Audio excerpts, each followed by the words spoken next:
حضرت جنید بغدادی رحمت اللہ تعالی علیہ، آپ سے کسی نے پوچھا، میں تھوڑے دن پہلے مجھے گجرات یونیورسٹی کے کچھ طالب علموں نے دعوت دی، کچھ اساتذہ نے کہا کہ یہاں سیرت سیمینار ہے، آپ آئیں۔ سیالکوٹ میں جو کیمپس ہے، میں وہاں جب پہنچا تو میں نے کہا یار یہ صرف لڑکے ہونے چاہیے۔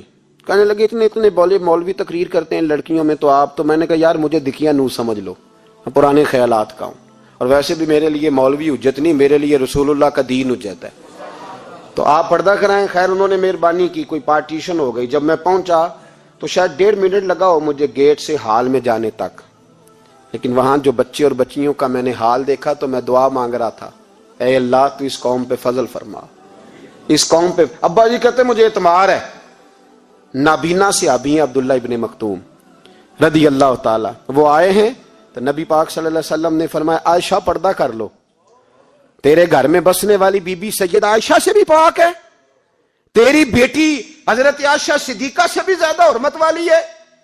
نبی پاک نے فرمایا عائشہ پردہ کرو، حضور وہ نابینا ہے۔ فرمایا تمہیں تو نظر آ رہا ہے نا، تیرا اعتبار یہاں سے بھی زیادہ بڑھ گیا ہے۔ حضرت جنید بغدادی سے کہا حضور ہمیں قرآن شریف پڑھا دیں، آپ نے فرمایا درمیان میں عورتیں پردہ ڈالیں پھر پڑھاؤں گا۔ کہا حضور قرآن پاک ہی پڑھانا ہے؟ تو حضرت جنید فرمانے لگے پڑھانے والے حسن بصری ہو اور پڑھنے والی رابعہ بصری ہو اور درمیان میں قرآن پڑھا ہو، پھر بھی میں انہیں بغیر پردے کے پڑھنے کی اجازت نہیں دیتا۔ یہاں تو حال ہی کوئی نہیں، اس گند کو روز پرموٹ کرتے ہو، نوجوانوں کے جذبات بکھرتے ہیں اور بپھرتے ہیں، اور پھر اس کے بعد کہتے ہو کہ آگ نہ لگے۔ یہ کیسے ہو سکتا ہے؟ تم نے خود آگ لگائی ہے چمن میں اپنے، بے سبب گردش ایام کو الزام نہ دو، تم نے خود نور کا ظلمت سے کیا ہے سودا، کر کے توہین سحر شام کو الزام نہ دو۔ او بھائی یاد رکھو، جب تک یہ گند رہے گا فحاشی اور عریانی رہے گی۔ انڈیا کے اندر زیادتی کے واقعات زیادہ ہیں پاکستان کی نسبت، کیوں؟ اس لیے کہ گند زیادہ ہے، فحاشی اور عریانی۔ اسلام نے تو نظر تک پر پابندی لگا دی، کہا اپنی نظر بھی مومن جھکا کے رکھے، جو چیزیں سبب بن سکتی ہیں ان پر بھی پابندی لگا کے رکھی۔ ہم توجہ ہی نہیں کرتے، خیال ہی نہیں ہے، اس کو پرموٹ کیا جاتا ہے۔ اور سب سے دوسری بڑی وجہ یہ ہے کہ مجرم کو سزا نہیں ملتی، مجرم کو سزا بولیے، وہ چھوٹ گیا نا سرے عام، ایک بڑے آدمی کا بیٹا قتل کرنے والا چھوٹ گیا نا، وہ جس نے سرے عام ایک سپاہی کانسٹیبل کو کچل دیا تھا، وہ بچ گیا نا، آ گیا نا باہر۔ ریمنڈ ڈیوس کئی گولیاں مار کے بچ گیا نا۔ جب مجرم کو سزا نہیں ملتی تو پھر گناہ بند۔ میرے رسول پاک صلی اللہ علیہ وسلم نے قانون دیا، قانون، ایک عورت نے چوری کی، اس کے حضرت سیدنا اسامہ بن زید حضور کے محبوب صحابی سفارشی بن کے آئے، حضور تھوڑی لچک دے دیں۔ نبی پاک نے فرمایا سنو، میری بیٹی فاطمہ بھی چوری کرتی تو میں ہاتھ کاٹ دیتا۔ مجرم کے لیے سزا ضروری ہے، مجرموں کو سزا ملے گی تو حالات بہتر ہوں گے۔ کہتے ہیں سرے عام پھانسی لگاؤ، کہتے ہیں قانون میں گنجائش نہیں۔ تمہارے لیے قانون روز بدل جاتا ہے۔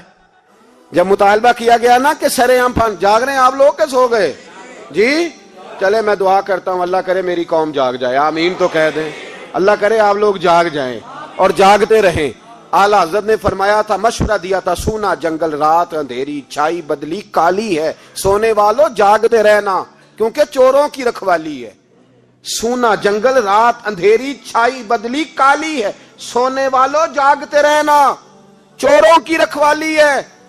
کہا گیا سرے عام پھانسی دو، تو کہنے لگے آئین میں گنجائش نہیں چوک میں پھانسی دینے کی، اور تمہاری ضرورت پڑے تو آئین میں ترمیم ہو جاتی ہے۔ تو آج زینب کو ضرورت پڑی ہے تو کیوں ترمیم نہیں ہو سکتی؟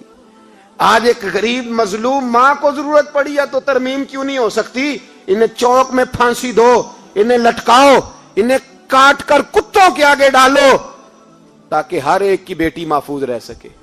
اور وہ زینب کسی اور کی بیٹی نہیں، وہ میری بیٹی ہے، وہ میری بیٹی ہے۔ کبھی 6 سال کی بیٹی سینے پہ لٹا نا اور پھر اس باپ کا درد محسوس کر، تجھے اندازہ ہو کہ بیٹی تو بیٹی ہوتی ہے۔ حاتم تائی کی بیٹی ننگے سر دربار رسالت پہ آئی تو میرے نبی پاک نے چادر دی۔ سلمان فارسی کہنے لگے سونیا کافر کی بیٹی ہے، تیری پاک چادر ہے، میں اپنی نہ دے دوں؟ تو حضور نے فرمایا سلمان چپ کر جا، بیٹیاں سانجھی ہوتی۔